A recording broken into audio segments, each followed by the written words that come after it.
हाय बाबू, good morning. हम लोग last class में इलेक्ट्रिक लाइंस ऑफ फोर्सेस के बारे में देख रहे थे और उसके प्रॉपर्टी को भी हम लोगों ने देखा है। पहला प्रॉपर्टी हम लोग ये देखे कि इलेक्ट्रिक लाइंस ऑफ फोर्सेस हमेशा पॉजिटिव चार्ज से बाहर निकलता है और निगेटिव चार्ज में चला जाता है। Originate from positive charge and terminate in negative charge. दूसरा हम लोग देखें कि इलेक्ट्रिक लाइंस ऑफ फोर्सेस कभी भी एक दूसरे को कट नहीं करता है। तीसरा हम लोग देखें कि इलेक्ट्रिक लाइंस ऑफ फोर्सेस कभी भी क्लोज लूप का निर्माण नहीं करता है, नहीं। और अब हम लोग देखेंगे property 4।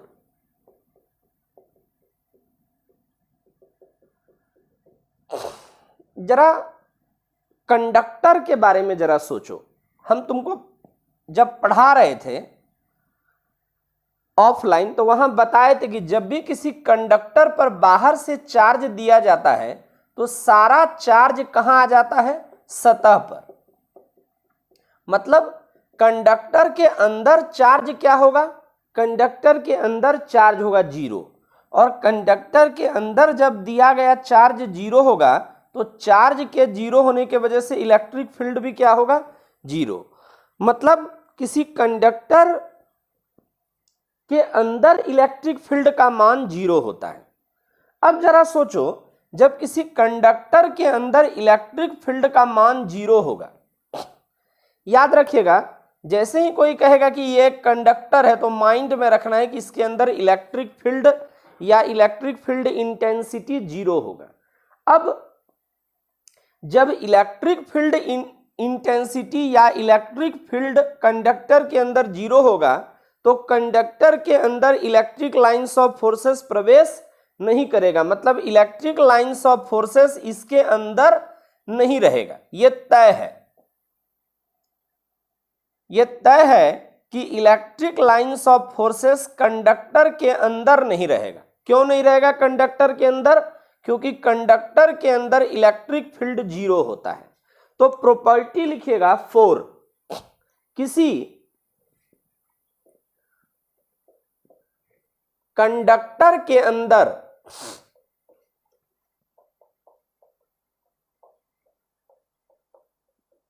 Electric lines of forces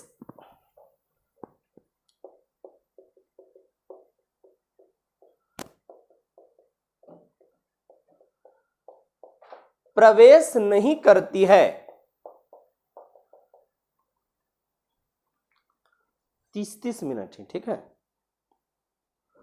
प्रवेश नहीं करती है मतलब यहां से ये क्लियर हो गया कि इलेक्ट्रिक लाइंस ऑफ फोर्सेस किसी कंडक्टर के अंदर प्रवेश नहीं करेगा। जैसे मान लो ये कोई कंडक्टर है, हम बाहर से चार्ज दिए, मान लेते हैं बाहर से चार्ज दिए Q, तो ये सारा का सारा चार्ज क्या होगा? कंडक्टर के सतह पर ऐसे फैल जाएगा। ये तो हम लोग पढ़ ही चुके हैं। और कंडक्टर के सतह पर जब फैलेगा तो अगर इलेक्ट्रिक लाइंस ऑफ फोर्सेस हमको अगर इससे निकालना है तो इलेक्ट्रिक लाइंस ऑफ फोर्सेस ये पॉजिटिव है तो बाहर की तरफ निकलेगा ऐसे। इलेक्ट्रिक लाइंस ऑफ फोर्सेस किधर निकलेगा? तो इस तरह से बाहर की तरफ निकलेगा ऐसे, ठीक है। लेकिन इसके अंदर क्या है? इसके अंदर इलेक्ट्रिक लाइंस ऑफ फोर्सेस नहीं है। तो इसका मतलब क्या हो गया कि कंडक्टर के अंदर इलेक्ट्रिक फील्ड या इलेक्ट्रिक फील्ड इंटेंसिटी 0 होता है। यह फिगर बना लीजिएगा, ठीक है। अब थोड़ा इसका व्याख्या लिख लेते हैं कि क्यों ऐसा भाई इलेक्ट्रिक लाइंस ऑफ फोर्सेस क्यों नहीं कंडक्टर के अंदर होगा। तो इसका जवाब यही देना है, हम जानते हैं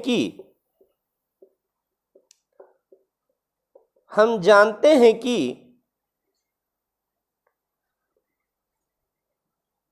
किसी कंडक्टर के अंदर किसी कंडक्टर के अंदर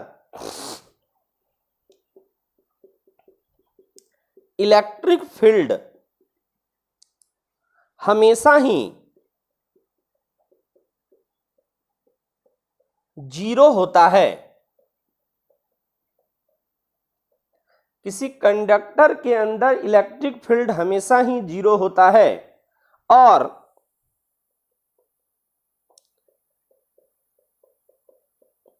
इलेक्ट्रिक फील्ड के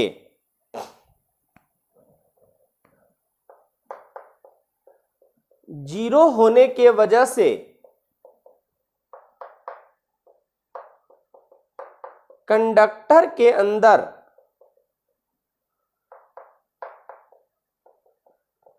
इलेक्ट्रिक लाइंस ऑफ फोर्सेस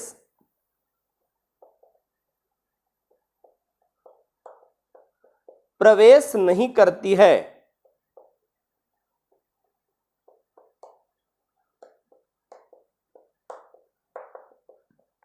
ठीक है, इंग्लिश मीडियम वाला लिखोगे, we no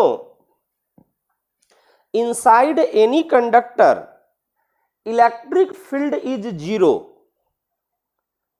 and hence due to 0 electric field no any electric lines of forces entered inside conductor। तो ये हमारा इसका जवाब हुआ कि यदि कंडक्टर के अंदर इलेक्ट्रिक लाइंस ऑफ फोर्सेस क्यों नहीं प्रवेश करता है। अब अगर तुमसे कोई पूछेगा कि कैसे तुम जान रहे हो बाबू कि कंडक्टर के अंदर इलेक्ट्रिक फील्ड 0 होगा, तो इसका जवाब यही तुम देना कि हम जानते हैं कि जब भी किसी चार्ज को कंडक्टर पर डाला जाता है तो उस कंडक्टर के सतह पर चार्ज फैल जाता है और कंडक्टर के सतह पर चार्ज के फैलने के वजह से कंडक्टर के अंदर कोई चार्ज नहीं होता है और जब कंडक्टर के अंदर कोई चार्ज नहीं होगा तो कंडक्टर के अंदर इलेक्ट्रिक फील्ड भी 0 होगा, क्योंकि हमको पता है E बराबर होता है F बराबर होता है QE, नहीं, और जब Q 0 होगा तो फोर्स भी हमारा 0 हो जाएगा, नहीं। चलो अब एक चीज तुम जरा देख रहे होगे इस फिगर में कि जब भी इलेक्ट्रिक लाइंस ऑफ फोर्सेस बाहर निकल रहा है तो सतह के परपेंडिकुलर है, ठीक ना। यह भी एक प्रॉपर्टी है इलेक्ट्रिक लाइंस ऑफ फोर्सेस का कि हमेशा ही electric lines of forces conductor के सतह के परपेंडिकुलर होता है। लिखेगा प्रॉपर्टी नंबर 5, प्रॉपर्टी नंबर 5,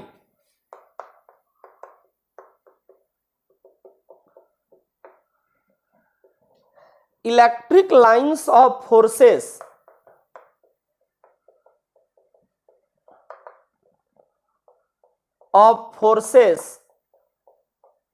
हमेशा ही कंडक्टर के सरफेस के परपेंडिकुलर होता है।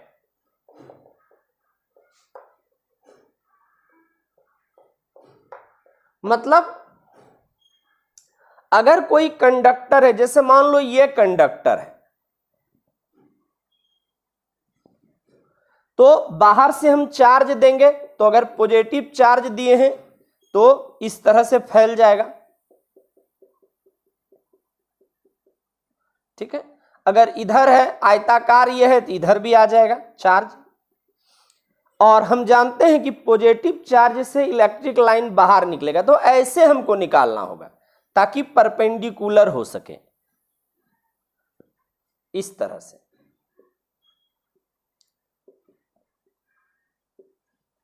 इस तरह से, ऐसे नहीं कि जिग जैग करके निकाल दिए इलेक्ट्रिक लाइंस, ठीक है, परपेंडिकुलर होना चाहिए ऐसे, इस तरह से, ठीक है। इसको उतार लो। अब इंपॉर्टेंट क्वेश्चन क्या क्या बन सकता है इलेक्ट्रिक लाइंस ऑफ फोर्सेस से तुम्हारे बोर्ड के लिए, उसको लिखो। नहीं सॉरी, एक दो प्रॉपर्टी पहले और देख लेते हैं, फिर हम लोग इंपॉर्टेंट क्वेश्चन लिखते हैं। क्या प्रॉपर्टी 6,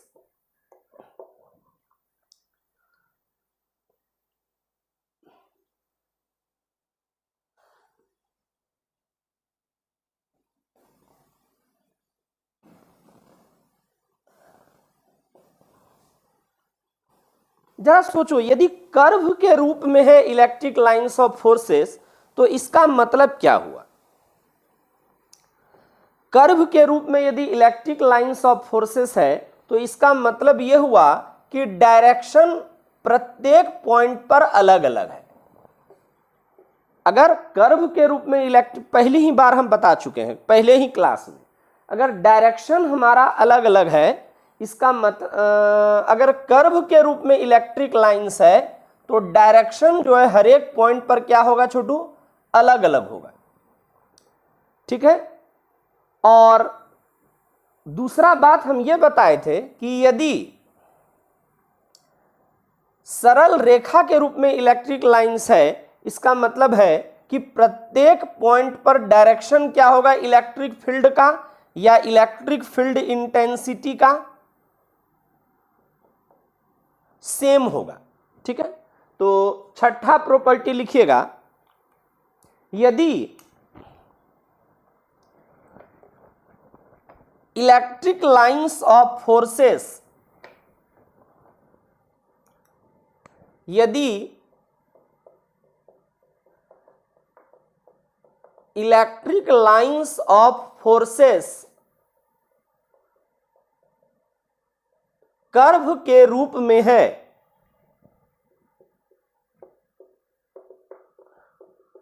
तो प्रत्येक अलग अलग पॉइंट पर, प्रत्येक अलग अलग पॉइंट पर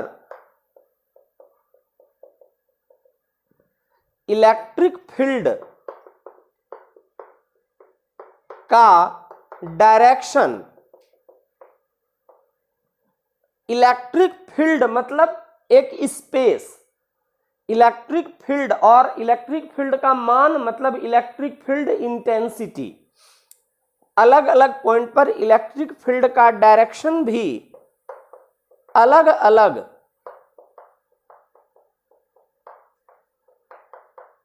प्राप्त होता है। ठीक है।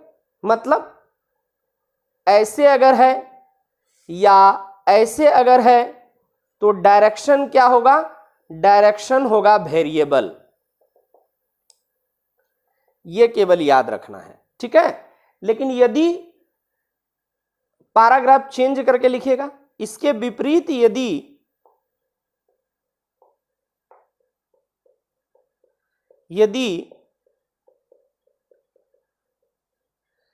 Electric lines of forces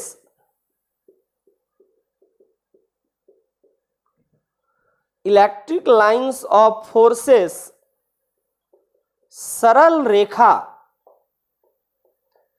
bracket में लिखोगे स्ट्रेट लाइन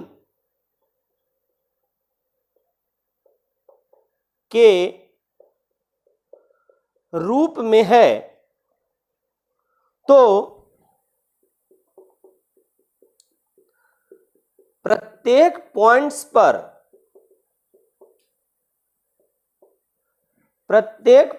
पर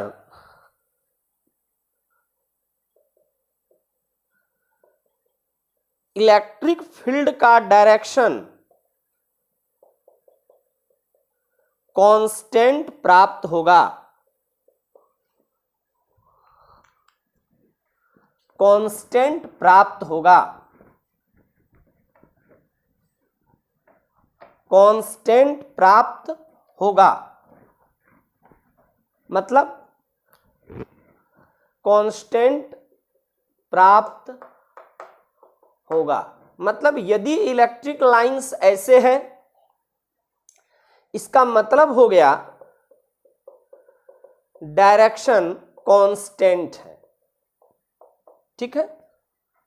अब प्रॉपर्टी नंबर 7, प्रॉपर्टी नंबर 7। अब जरा सा सोचो, दो इलेक्ट्रिक लाइंस के बीच हम कैसे पहचानेंगे कि कहां इलेक्ट्रिक फील्ड इंटेंसिटी ज्यादा है, कहां इलेक्ट्रिक फील्ड इंटेंसिटी कम है। जैसे मान लो ये इस तरह से,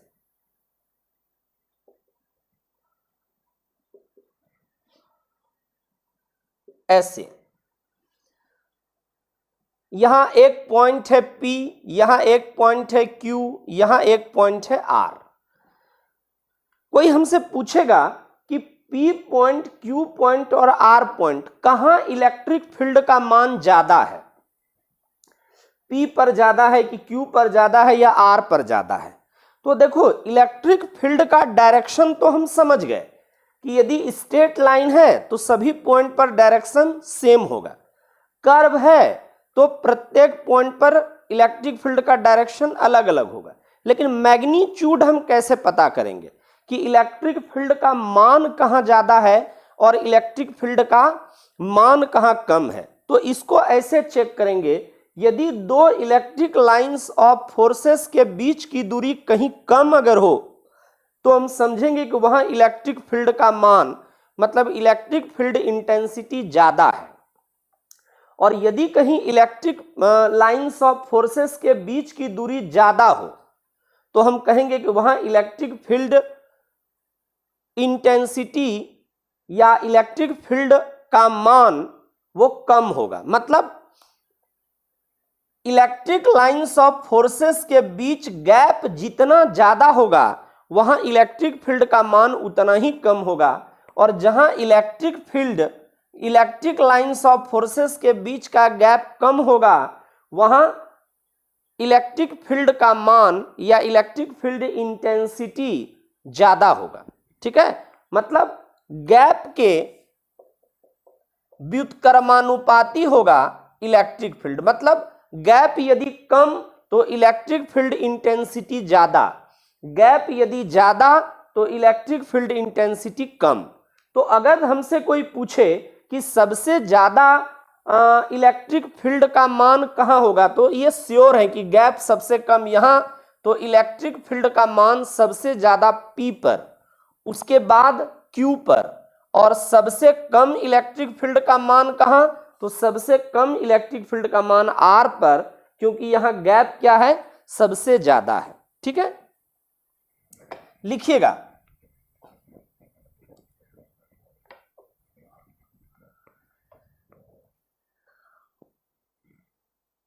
यदि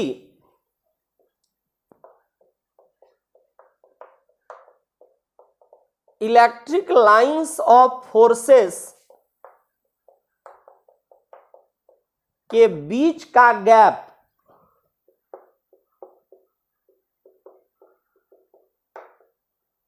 अपेक्षाकृत कम हो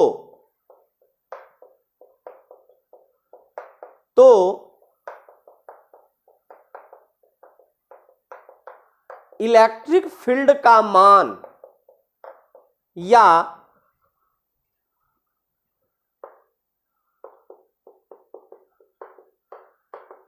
इलेक्ट्रिक फील्ड इंटेंसिटी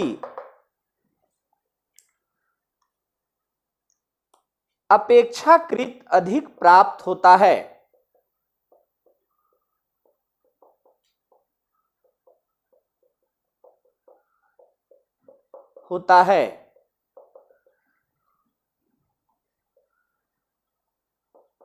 इसके विपरीत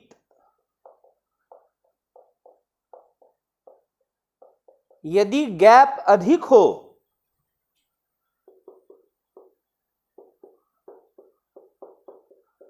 तो वहां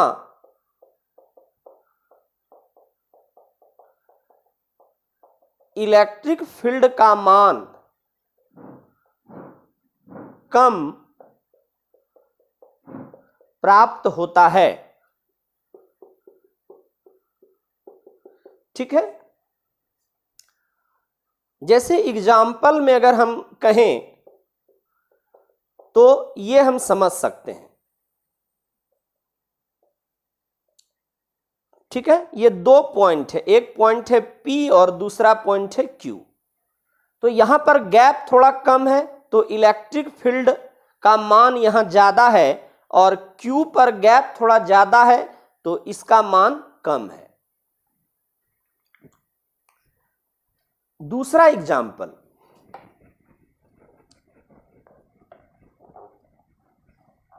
एग्जाम्पल 2।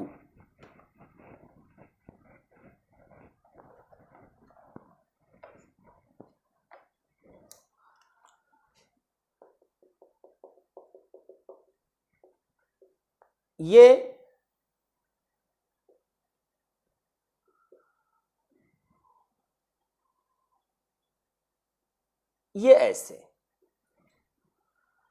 ये है, मान लो ये है पॉइंट 1, ये है पॉइंट 2, ये है पॉइंट 3। अब जरा देखो सबसे कम गैप कहां है, तो सबसे कम गैप यहां है, मतलब इलेक्ट्रिक फील्ड का मान सबसे ज्यादा कहां होगा, तीसरे पॉइंट पर। सबसे इसके बाद कम गैप 1 पर है, तो इससे थोड़ा कम होगा 1 पर, और सबसे ज्यादा गैप कहां है, 2 पर, तो सबसे ज्यादा इलेक्ट्रिक फील्ड का मान कहां होगा, सबसे कम इलेक्ट्रिक फील्ड का मान कहां होगा, 2 पर। तो maximum field intensity, maximum field intensity कहां पर, तो यहां लिखेंगे थर्ड पॉइंट पर। और मिनिमम फील्ड इंटेंसिटी कहां, मिनिमम फील्ड इंटेंसिटी कहां, तो मिनिमम फील्ड इंटेंसिटी हमारा हो जाएगा कहां, 2 पर, सेकेंड पॉइंट पर। ठीक है,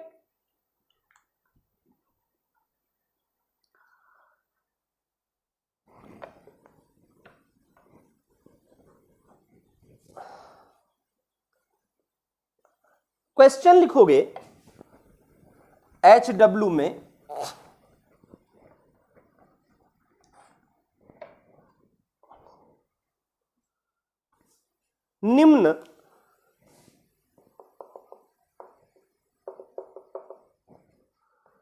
निम्न फिगर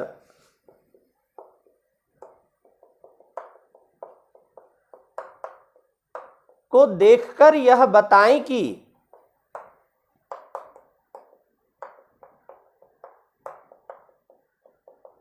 किस पॉइंट पर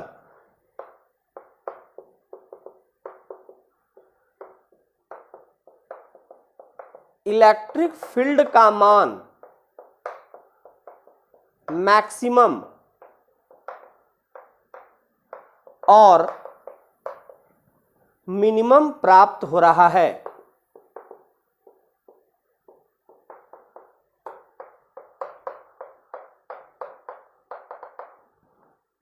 ठीक है,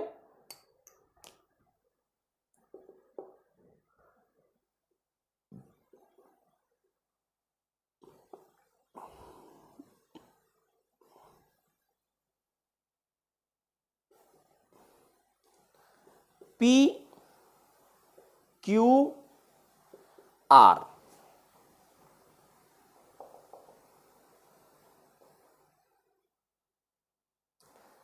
P Q R,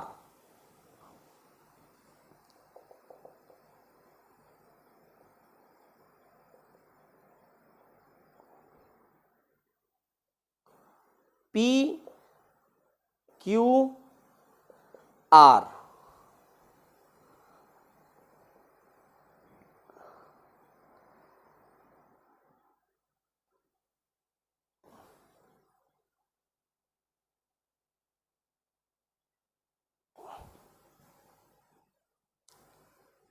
ये पूरा स्टेट है ऐसे, P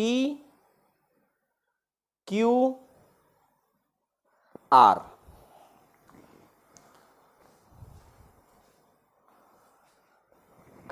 एक और लिखिए, इस वीडियो में हम लोग पूरा इलेक्ट्रिक लाइंस ऑफ फोर्सेस खत्म ही कर देंगे, उसके बाद हम लोग जो है नए टॉपिक की ओर चलेंगे, ठीक ना।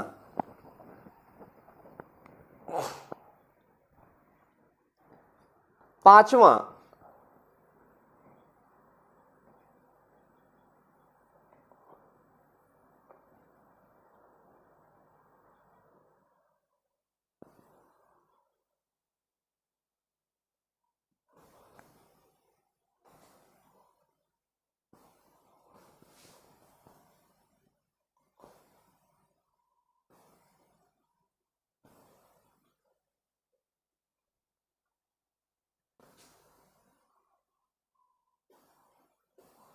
ये ए, ये है बी और ये है सी,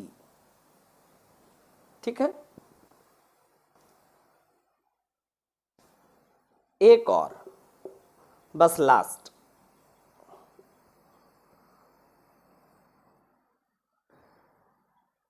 ये ए, ये बी और ये सी, ठीक है।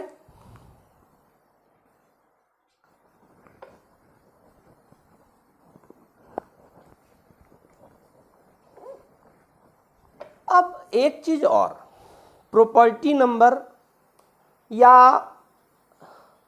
ऐसे कोई क्वेश्चन पूछे,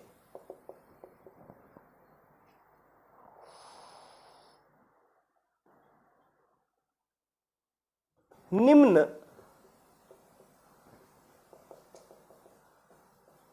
फिगर में मैग्नीट्यूड एवं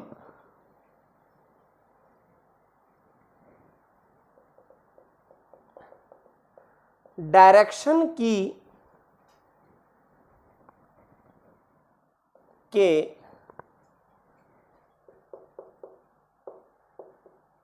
नेचर को बताएं। मान लो ये क्वेश्चन इस तरह का है,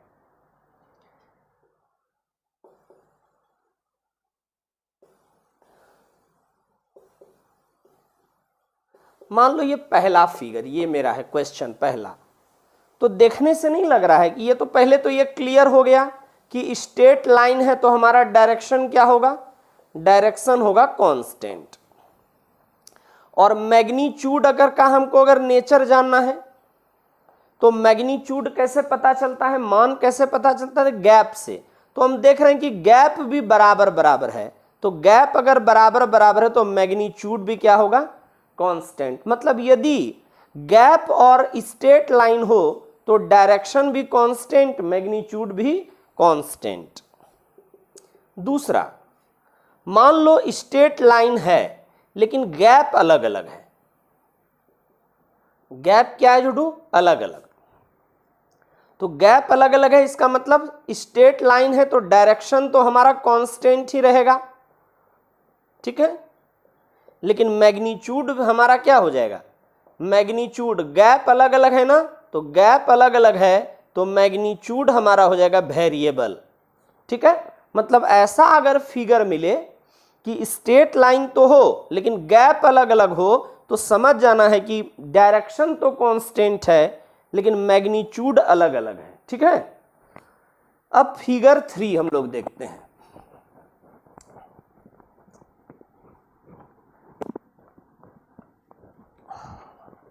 अब कर्व के रूप में हम लोग जरा देखते हैं कि कर्व के रूप में क्या हो रहा है,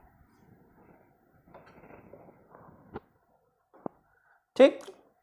तो तीसरा, एक कर्व मान लो ऐसा, दूसरा ये कर्व, तीसरा ये कर्व और चौथा मान लो ये ऐसे है, या कांस्टेंट ही करते हैं पहले दोनों, इसका भी गैप उतना ही, इसका भी गैप उतना ही।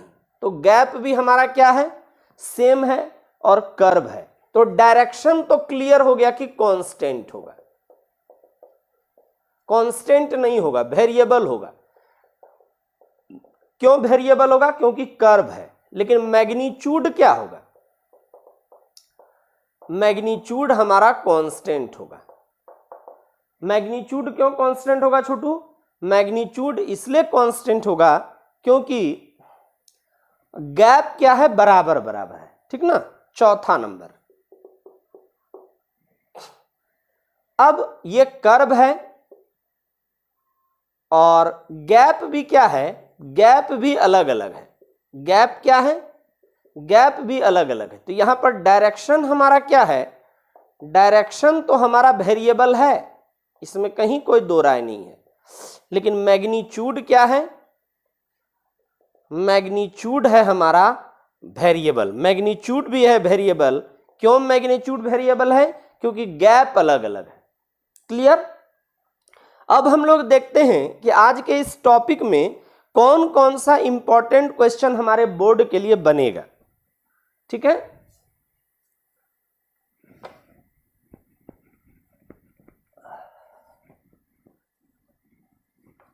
लिखोगे इंपॉर्टेंट क्वेश्चन।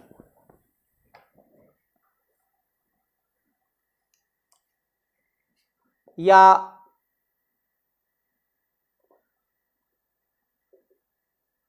बोर्ड क्वेश्चन जो आने वाला है, इंपॉर्टेंट क्वेश्चन इस टॉपिक से। पहला, इलेक्ट्रिक लाइंस ऑफ फोर्सेस।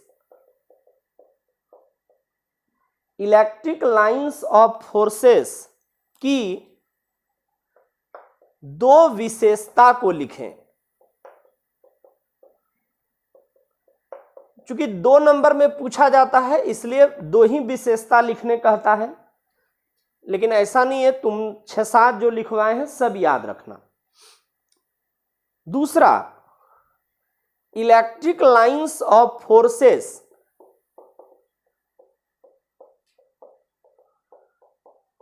एक दूसरे को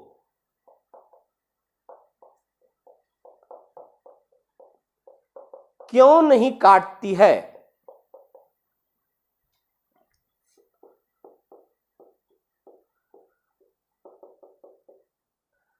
तीसरा, electric lines of forces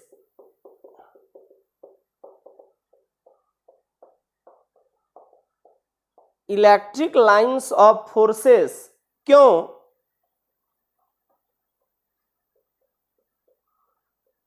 close loop का निर्माण नहीं करती है?